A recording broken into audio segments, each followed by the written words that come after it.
What is going on, Dallas Cowboys fans, Cowboy Nation across the world? Obviously, the DFW is starting to get a little more chilly, so I hope you guys are able to stay as warm as possible out here. I'm not going to call it Eagles week, but this is the week that the Dallas Cowboys will be facing off against the now 10-2 Philadelphia Eagles after taking a loss to the San Francisco 49ers on Sunday. This is going to be an opportunity for the now 9-3 Cowboys to continue to show that at-home cooking we have seen over these last recent weeks is not a fluke. And we're talking about going back to last year, I believe, the Cowboys have won the last 13, 14 home games or something like that, about 5-0, 6-0 this year at home. So to me, we've shown at this point, this is far from a coincidence. The Dallas Cowboys, whether it's at home, just because you're talking about a team with young guys or new pieces that you're kind of throwing in the mix due to injuries or whatever it is, sometimes those guys are a little bit more comfortable at home behind their own crowd. Just you're used to your same morning routines. You're not having to wake up, do things differently. So whatever I guess you want to say the circumstances are, the Dallas Cowboys have shown at home is where we play our best ball. And again, the Philadelphia Eagles are taking that loss to the San Francisco 49ers. What that does is it shows the Dallas Cowboys are still in the mix for this NFC East battle. Of course, we're going to have to go over these next few weeks and continue to keep momentum because, again, the Philadelphia Eagles schedule gets a little bit lighter as the season wanes down. So we're going to have to come into this game just guns blazing, because we do know the Philadelphia Eagles are one of those teams, they kind of ride off momentum. If you can kind of put them in the ground as early as you can, then you can find some success, which you cannot let a team like the Philadelphia Eagles do. I'm going to say more so the Jalen Hurts Philadelphia Eagles led Philadelphia Eagles. They have shown the ability, if you keep them in the mix and you let them stay in the game, late in the game, they can make those final stretch plays. So we have got to come in ready to attack, ready to jump on them early and see where the cards fall. Jalen Hurts coming into this game, I believe, throwing for 2,995 yards, about a little over 66% completion percentage, 19 passing touchdowns, 10 interceptions, another 12 rushing touchdowns on the ground. We talk about the tush-push variety, some longer runs. We saw him have a nice touchdown run against the Buffalo Bills. And then going back to that, I believe we're talking about a guy with a 93.5 passer rating right now. So Jalen Hurts is a very capable player just at the quarterback position, although we do know he is more that dual threat. Again, I'm not really worried about if we're talking about just as a straight drop back passer.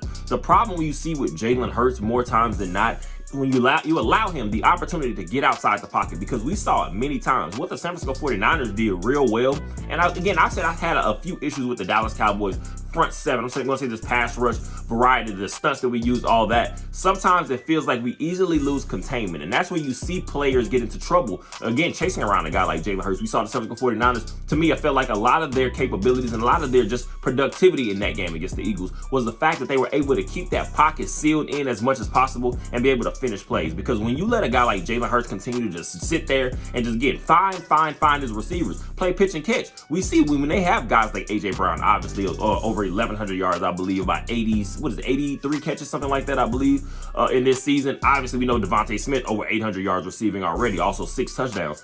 They have some players that are going to get you in a little bit of trouble. So we're going to be able to have to see some of these weapons that the Eagles have facing off, which is why, to me, it's going to be very important that this linebacker and secondary group be very disciplined this week. We cannot see these guys jumping out of their lanes, whether we're having someone spy, which we've seen become a very accustomed to. I'm going to say a guy like J-Ron Curse spying a little bit when it comes to a Jalen Hurts. Also, a guy like Damone Clark, I could potentially see picking up a few of those duties, maybe a Marquise Bell.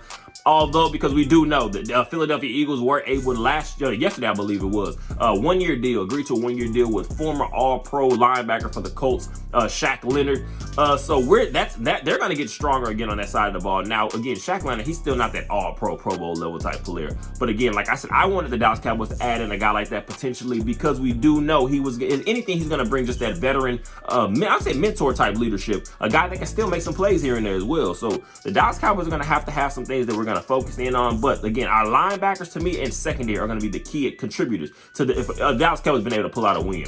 We did see against the Seattle Seahawks, the same secondary had some issue not actually being able to I guess you want to say, get their hands on the ball. Obviously, a guy like Deron Bland had an up and down game. He did come away with another interception off of a guy like Geno Smith. So, and I think I said post game, after that Seattle Seahawks Dallas Cowboys game, my biggest thing that I was just glad to see was that guys in the secondary, especially again talking about a Deron Bland, did not pretty much just shut it down for the day. Sometimes you have a bad game, and I say cornerback and quarterback. Those are two positions where you have got to have short-term memories, because if you do not, you're going to get beat, or you're going to give up some bad plays, or you're going to have incompletions, you're going to have interceptions sometimes. It's the way the game goes. When you put in so many opportunities and potential opportunities to make these plays, sometimes it's going to go the opposite way. So you've got to stay focused and stay locked in. So we're going to be very, very, it's going to be very important to keep eyes on a guy like Stephon Gilmore.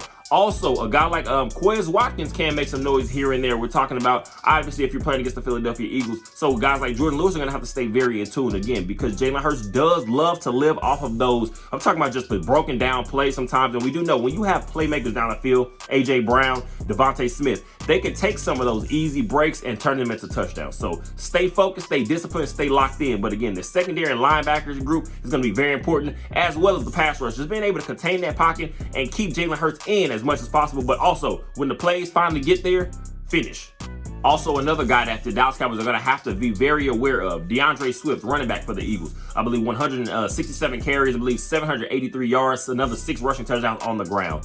The key, again, for me for the Dallas Cowboys to find some success in this game is to make the Philadelphia Eagles offense as one-dimensional as possible. I would rather us try to force a hand and see if we can get Jalen Hurts in these opportunities again to give our secondary some chances at taking the ball away, or these linebackers make a play here and there. If you're able to kind of shut down their run game, or just make them at least second guess it, because we do know also Jalen Hurts, obviously 430 yards rushing on the ground. Like I said, already those 12 rushing touchdowns, by whatever variety you like to call it, they happen, because at the end of the day, the Philadelphia Eagles play off of a lot of surprise. They do know when they're running full, like a well-oiled machine. We're talking about that running game, the threat of a running game, and also being able to catch you in opportunistic situations for their offense, again, in the passing game.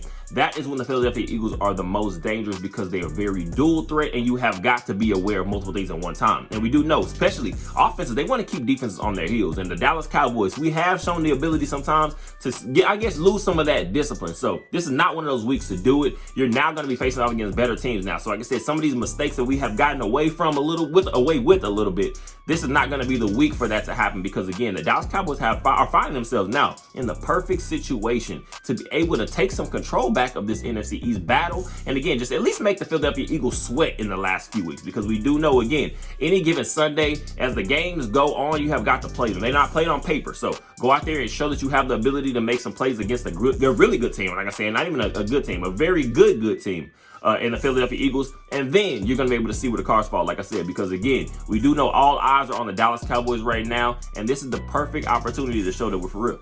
MVP candidate Dak Prescott has thrown for over 3,200 yards, I believe, sitting in the top 5 in passing yards, 70.1 completion percentage, I believe, tied for second in the NFL right now, I think, with Tua Tagovailoa from the Miami Dolphins. And also Dak Prescott with a 26-6 touchdown interception ratio, those passing touchdowns being tops in the NFL, number 1 in the NFL right now. We have seen Dak Prescott, over the last few weeks, again, like I said, over the last month, pretty much you're going to say, plus maybe. We're talking about Dak Prescott just being able to, especially since that Chargers game, take full control of this offense. This is Dak Prescott's team. We are going to go as Dak Prescott goes at this point. We're not that counterbalance type offense where we're looking at earlier on in the beginning of the season, which I still say again, I would love to see what Dak Prescott, not even his numbers, just his, development from the quarterback position is looking like if we start to take this more aggressive approach from week 1 on, because again, I feel like that's not a team that's going to lose a game to the Arizona Cardinals. I feel like that's going to be a team that's going to put up a little bit more of a fight against the San Francisco 49ers. We saw that game get out of hand quickly, because again, when you're playing so conservative against a team that is relentless like the San Francisco 49ers, you will get yourself in trouble. You cannot make mistakes, and you cannot not come out there playing timid against a team with that type of intensity, because again, the Dallas Cowboys, if you're going to call yourselves one of the better teams in this league in general, because you're going to feel yourself, you're going to be facing off against some of these better teams in the playoffs. So if you're going to call yourself that great of a team, you're going to have to figure out exactly this weakness that the San Francisco 49ers are for some reason always able to find in the Dallas Cowboys. To me, it's just about finishing. And again, against the Philadelphia Eagles, that's also going to be very important, because again, the Philadelphia Eagles are a team that has shown the great ability to finish games if you allow them the opportunity to still be hanging around later on in the fourth quarter. So this is a game Dak Prescott is going to be able to show exactly that he is the MVP front runner, or should be. I don't care about let's say, your personal individual awards that much. Again, it's just good to see guys get recognition for their play level, and Dak Prescott has played like an MVP because, again, we're talking about having in the mix of a guy like a Tony Pollard who has not had the crazy season that we kind of are hoping for, but again, he still has solid numbers so far. We're talking about being somewhat of a threat also in the receiving game in terms of Tony Pollard, running for over 700 yards, I believe, already. We're talking about Tony Pollard is now going to be one of those guys. This could be an X-factor game for Tony Pollard. I want to see him get involved early and often in this screen game because he does have that ability. We've seen Rico Dowdle. Again, he's more of a downfield runner for this team, but he gets his touches in that sense. And I want to see Tony Pollard get boosted up a little bit more because we are not having anything that I guess you want to say when it comes to play calling or calling plays offensively. For Mike McCarthy, Brian Schottenheimer in conjunction, those guys kind of working together. We are now in the mix of where you're not being able to hold back any of these plays that we're kind of maybe been keeping on the shelf because you are now facing off against better talent. And this playoff season is going to be very important because I don't know what it's going to take at this point. Again, we still have about a month left for this team, the NFL teams in general, to have some games to wrap up this regular season. So the Dallas Cowboys are still going to be in the mix, hopefully, for some playoff seeding, moving.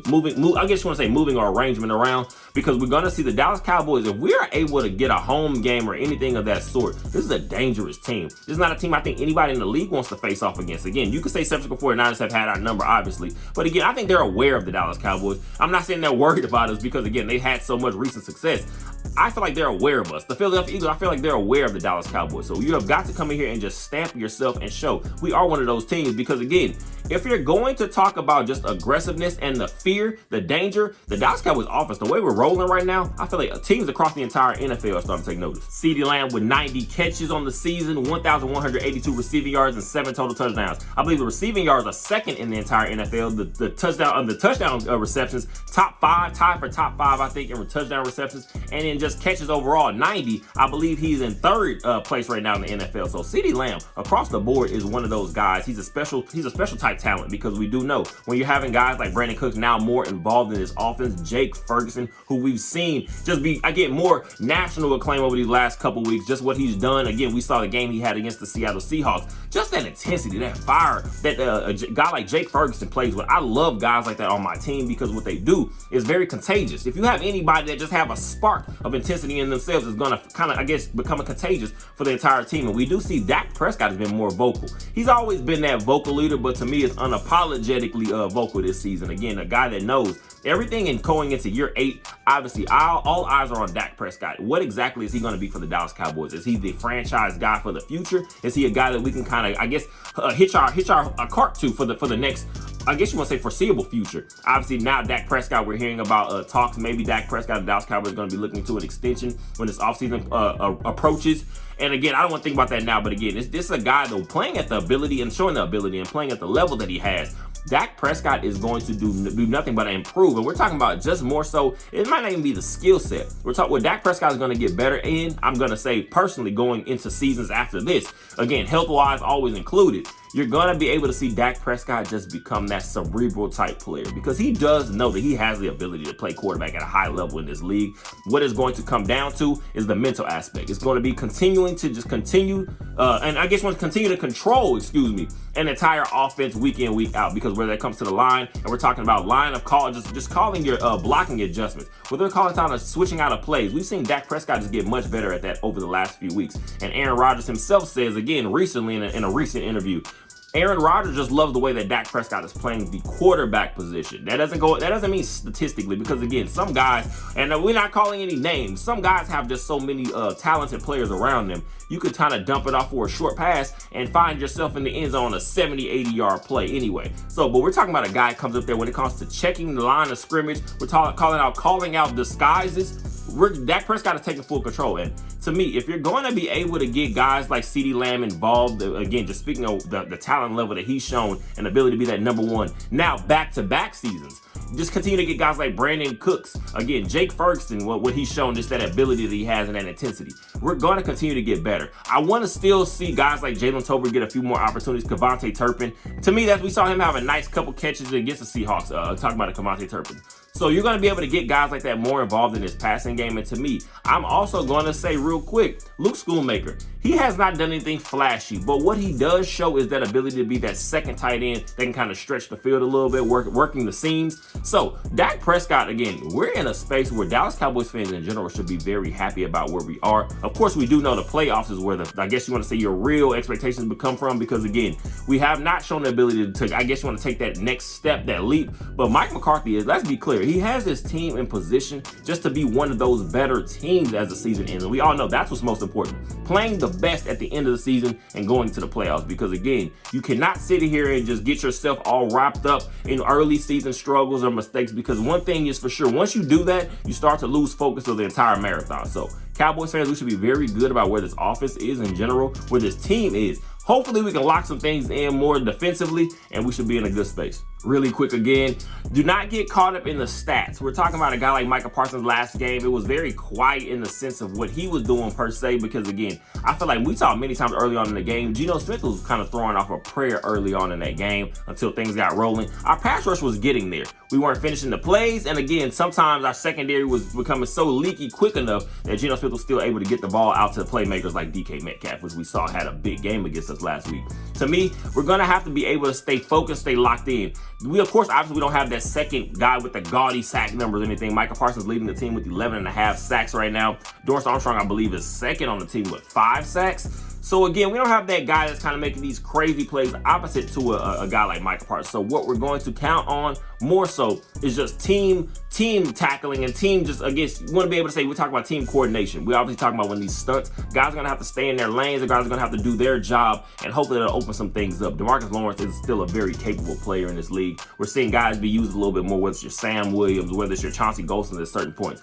But again, like I said earlier on, the run game, shutting down the run game, or at least slowing it down to whether you can make the Philadelphia Eagles, I guess, somewhat one-dimensional is going to be very important. So guys like Jonathan Hankins, Osa Odigizua, we throw your Neville Gallimores in there. Just that interior of that defense, or this front seven, is going to be very important. Adding to guys like team tackle leader Damone Clark, leading the team with 79 tackles. They're going to have to stay focused and keyed in, because we do know when the Eagles get rolling and momentum starts getting hot, that's when your teams find themselves in trouble against the Philadelphia Eagles, trying to slow down that offense. So Jonathan Hankins, some of these big guys, we're still going to see how much work Mozzie Smith gets in this game. It's going to be very important for these guys to control the interior, because that's where the game is going to start for this Dallas Cowboys defense, in my opinion. At the end of the day, the key to success for me, in my opinion, for the Dallas Cowboys versus the Philadelphia Eagles is going to be consistency. Consistency on offense, consistency on defense, consistency on this O-line for the Dallas Cowboys, because we have seen some games where the Dallas Cowboys do not look as crisp and clean as we hope. But again, a guy like Tyler Smith is just taking a leap in year 2.